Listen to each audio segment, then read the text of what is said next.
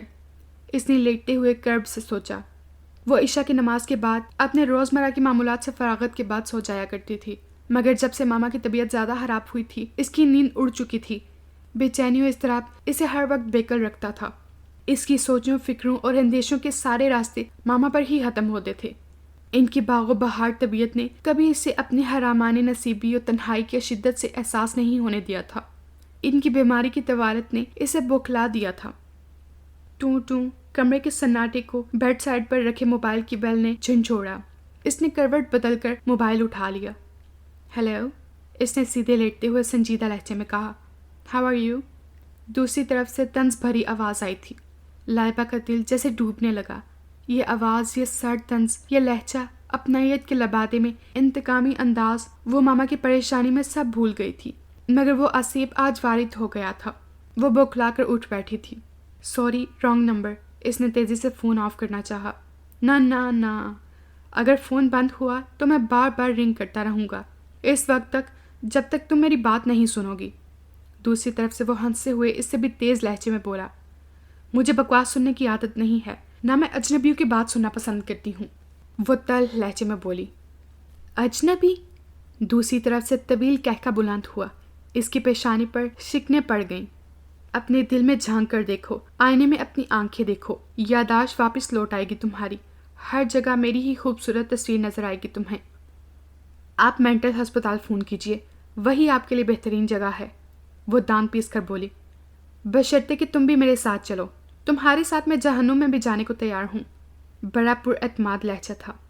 آپ کیا سمجھتے ہیں اسامہ ملک، میں آپ کی ان گھٹیا حرکت سے خوفزدہ ہو جاؤں گی؟ ہاں ہاں، اپنی آنکھوں میں میرا عکس دیکھ کر یادداشت لوٹ آئی نا تمہاری؟ آپ سمجھتے ہیں اس طرح خوفزدگی کا جال بچھا کر شکار کر لیں گے مجھے؟ وہ طنز سے بولی۔ نہیں نہیں، میں ذرا تھوڑا سا مذہبی، متقی، عبادت گزار، خوف خدا میں مبتلا رہنے والے شکاری ہوں، اس لیے تمہیں نکاح کے جال میں بے بس کر کے حلال طریقے سے شکار کروں گا۔ دوسری طرف سے بڑا بے باک اور بے ساختہ مضبوط لہجے میں جواب ملا۔ اس کے حیا سے ہاتھ پاؤں جھنجھنا اٹھے تھے، چہرہ کانوں تک سرخ ہو گیا تھا۔ اسے اس سے اس قدر بےہودہ گوئی کی توقع نہ تھی۔ اس کا دل چاہ رہا تھا اسی وقت پتھر کی بن جائے۔ ارے ابھی سے مسرور کن لمحات میں کھو گئی۔ بہت چبھتا ہوا لہجہ تھا۔ آپ اس قدر گھٹیا اور گرے ہوئے انسان ہوں گے میں سوچ بھی نہیں سکتی تھی۔ اپنی شدید ہدک پر وہ بلبلا اٹھی تھی۔ گلوگیر آواز خود ہی مدم ترین ہو گئی تھی۔ کچھ لوگ اندھے شوردیدہ جذبات کی یوش کے بوجھ سے توازن قائم نہیں رکھ پاتے، گر جاتے ہیں، اور مجھ جیسے بے داغ و مضبوط کردار انسان کو تم جیسی سرپھری خود پسند و خود پرست اپنے حسن کے ضم میں مغرور دوشیزائیں گرنے پر مجبور کر دیتی ہیں۔ اور گرے ہوئے انسان کیا کچھ کر گزرتے ہیں، اس کا مظاہرہ و تجربہ تم نفس بنفس کرو گی۔ کاش میرا کوئی بھائی ہوتا، اس وقت مجھے شدت سے اس نعمت سے محرومی کا احساس ہوا ہے، پھر دیکھتی تم کس طرح اس کے غیرت مند ہاتھوں سے اپنی گردن بچا پاتے۔ اس کے ریوالور سے نکلنے والی گولیاں تمہیں لمحے بھر میں داس الجہنم کر دیتی۔ وہ ہذیانی انداز میں چیخ رہی تھی۔ جن لڑکیوں کے بھائی نہیں ہوتے وہ اپنا انتقام اپنے بیٹوں کے ذریعے لیتی ہیں۔ اپنی حسرت پوری کرنے کے لیے تمہیں بیٹوں کی ضرورت ہے، اور ماں بننے سے پہلے تمہیں نکاح کے مرحلے سے گزرنا پڑے گا۔ میں تم سے نکاح کرنا چاہتا ہوں اور انکار قطع نہیں سنوں گا۔ شرم نہیں آتی آپ کو ایسی چیپ گفتگو کرتے ہوئے؟ وحشتیں اس کی آواز میں محو رقص تھیں۔ شرم؟ یہ تو تمہاری صنف کا وصف ہے، میرا ان سے کیا تعلق؟ کھرا جواب حاضر تھا۔ آپ جیسے اخلاق سے گرے ہوئے شخص سے ہر کمینگی کی توقع کی جا سکتی ہے۔ میں دماغ ٹھکانے لگا دوں گی آپ کا اگر آپ نے دوبارہ مجھے رنگ کیا تو۔ اگر فون بند کیا تو میں خود پہنچ جاؤں گا۔ دوسری طرف سے گھررائی ہوئی آواز نے اسے لمحے بھر کو سہما دیا تھا۔ آپ مجھے تنہا سمجھ رہی ہیں؟ وہ فون منطقہ کرتے کرتے رہ گئی۔ سمجھ نہیں آ رہا؟ جانتا ہوں سب، تمہارے علاوہ کوئی گھر میں نہیں ہے، ساری صورتحال معلوم ہے مجھے، کہو تو اور بتاؤں؟ نم سہرانہ ہنسی نے جیسے اس کے بدن میں مرچیں سی بھر دی تھیں۔ او توبہ، اس مخبری پر میں تمہیں کبھی معاف نہیں کروں گی۔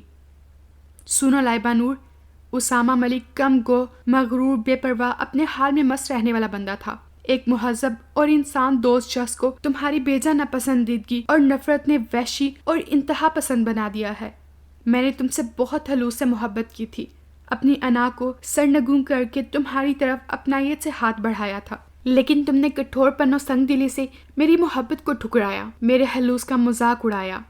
میں ہر بار اپنے ضمیر کو کچلتے ہوئے تمہاری طرف پیش قدمی کرتا رہا، اور تم اپنے حسن کے غرور میں مگن تفاخر و تضحیک کے زینے چڑھتی چلی گئی۔ تم نے بار بار میری انا، میری عزت نفس، میری مردانگی کو چیلنج کیا ہے، میری بے ریا محبت کا مذاق اڑایا۔ تمہاری یہ بلا جواز نفرت میرے لیے چیلنج بن گئی ہے۔ میرے اندر کا خوددار اور جذباتی مرد بیدار ہو چکا ہے۔ تمہاری محبت کے چشموں سے سیراب میرا دل زہریلی بچھوؤں سے پر ایک خوفناک جنگل بن گیا ہے۔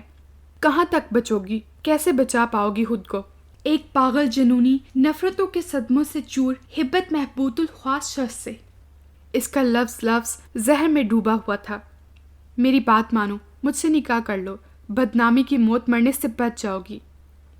میں مر کر بھی آپ سے شادی نہیں کروں گی۔ اس کی چیخ آنسو میں دب گئی تھی۔